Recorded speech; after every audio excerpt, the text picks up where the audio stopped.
नमस्कार, विशेष बातमी समोर येते।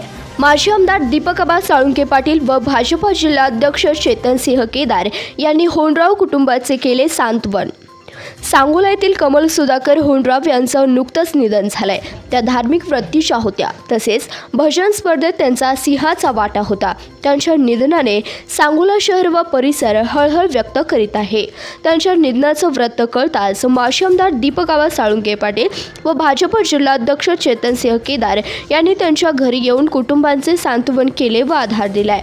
यावेळी चंदर होंडराव, नरेंद्र होंडराव, कुमारभाऊ होंडराव, प्रकाश तात्या होंडराव, नानासो होंडराव, विश्वेश झपके, प्राध्यापक मनोज उकळे, पोपट खाडिक, डॉक्टर गणेश सपाटे, प्रशांत दौंडे, रामचंद्र शेटे, प्राध्यापक नानासो शेटे, मुन्ना होंडराव, बाळसो होंडराव, राजू होंडराव, योगेश होंडराव, अक्षय होंडराव व होंडराव कुटुंबीय उपस्थित होते।